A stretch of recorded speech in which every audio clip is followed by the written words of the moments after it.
Welcome students to the accounts class. In today's class we are going to deal one more problem on accounting for share capital.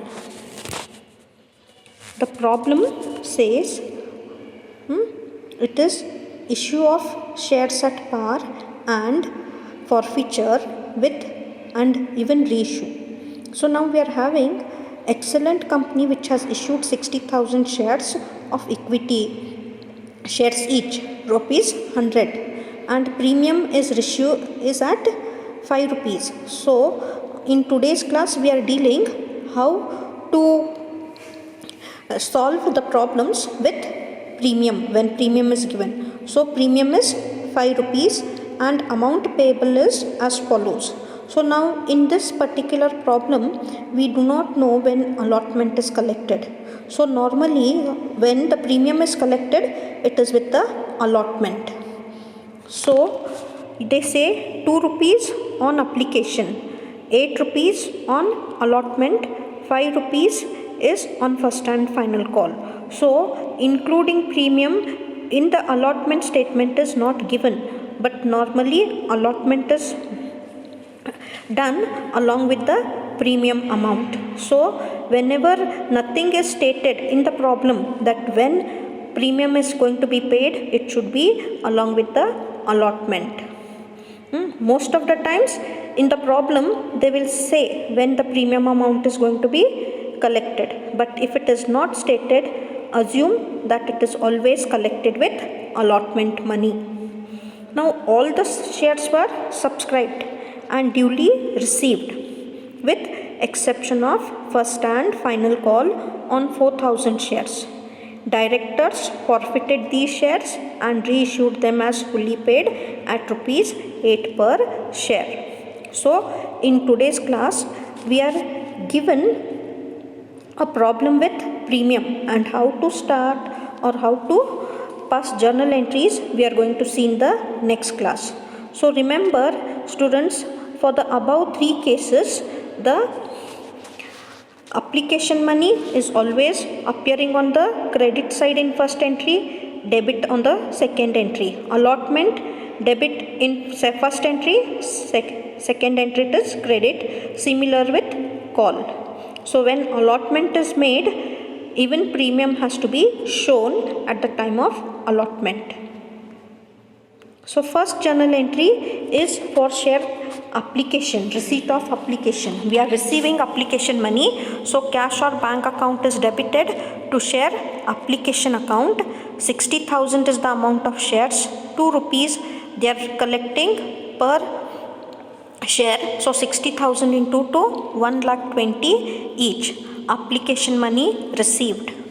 Next, the second entry is application money is debited to share capital, where we are having the same amount of application money received to be transferred towards the capital. So you can see in the first entry application money is credited and in second entry it is debited. Now second entry is for making the allotment including premium. So share allotment account is debited 4,80,000, that is 60,000 into 8. Total amount is 4,80,000. Now to share capital, we'll leave this share capital because the amount of allotment includes the premium. So in the first paragraph they have told shares are issued at rupees 10 at a premium of rupees 5 each.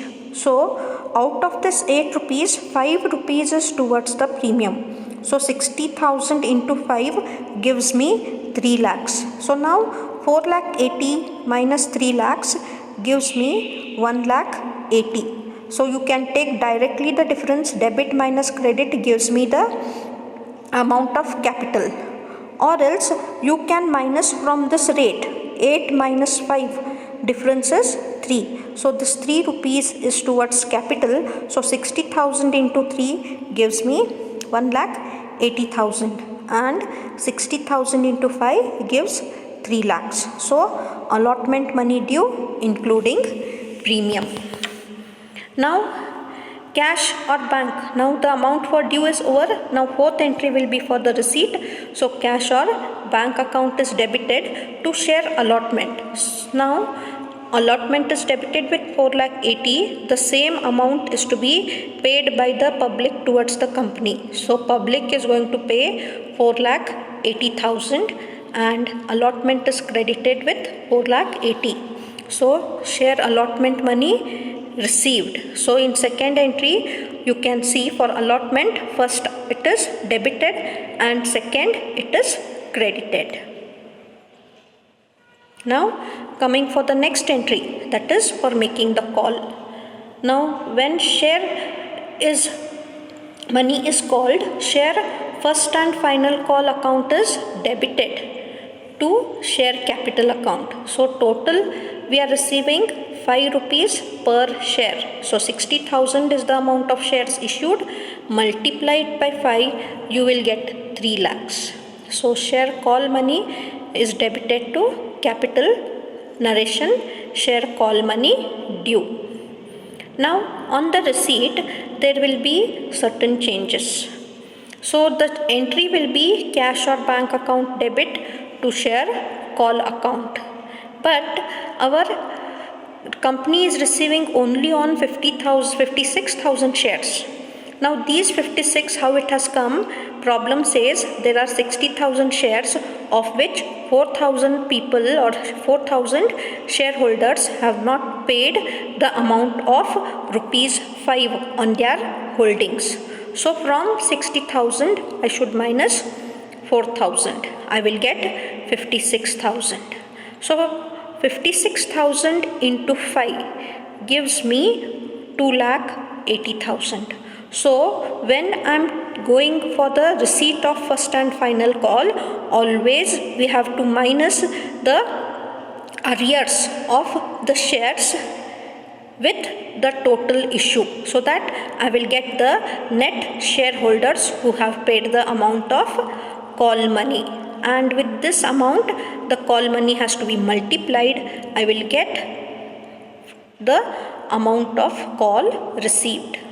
So in share call also, remember, first entry is debited and second entry is credited only with the amount that is received. So arrears have to be minused from the total issue to know what amount is actually received. Now when we are doing forfeiture of shares, now when forfeiture of shares is to be done, I will receive or I will remind only 4,000 shares. So only consider 4,000 shares, because those unpaid shareholders' rights only are cancelled. For that purpose, only 4,000 shares are to be taken into consideration. So as cancellation is done, the rights of shareholders are taken away. The share capital only at the time of cancellation is to be debited, because he has paid 50% of the amount and 50% amount is not paid by him. And for his non-payment, the amount is, his right is cancelled, but amount is not refunded. Whatever amount he has paid is not refunded. Only his membership is cancelled. So share capital account is debited 4,000 into the face value. No doubt it is issued at premium, but still when cancellation is done, we are taking only the face value, because premium collected is a capital profit. So it cannot be used for cancellation. So 4,000 into 10 gives me 40,000. Why it is cancelled? Because for non-payment of first and final call. So on the credit side, I'll write to share first and final call 20,000. That is for 4,000 into the amount of call 5 rupees. It is 20,000. Next, to forfeiture of shares. Now when I say forfeiture of shares, the actual cancellation is done. So it will be 40,000 minus 20,000. It is 20,000. So the difference between debit and credit will be the amount that has to be put for the forfeited shares. So narration is shares forfeited for non-payment of first and final call. Now we have to note that only at the time of cancellation of forfeiture of cancellation the share capital is debited and premium is not to be considered. Now shares can be issued at premium, reissued at premium also, but most of the times we will have discount. Now the next journal entry will be for reissue of forfeited shares. So now when I am taking reissue of forfeited shares, I should consider the 4,000 shares which are cancelled. By mistake it is 2,000, it should not be 2,000, it should be 4,000 shares. So I will take for cash or bank account debit, 4,000 shares are cancelled. So these 4,000 shares are reissued at rupees 8 per share. So 4,000 into 8, it is 32,000. Next, why these shares are reissued? Because already it was cancelled by some other shareholders, rights were cancelled. So forfeited share account is debited where I am writing the amount of discount that has been earned or given. So what is the amount of discount? See, 10 rupees is the value of the share, then I am having 8 rupees reissue price, then company is earning a loss of 2. So that 2 rupees discount is to be considered for forfeiture of shares. So it is 4,000 into 2, 8,000, or else the share capital we have already seen 40,000 was there. So that capital amount will not change. It is 40,000 itself. So 40 minus 32 gives me 8,000. 40 minus 32 gives me 8,000. So narration is forfeited shares account debit narration is forfeited shares reissued at rupees 8 as fully paid. Here it should be 20 minus 14. This is a mistake which has been done.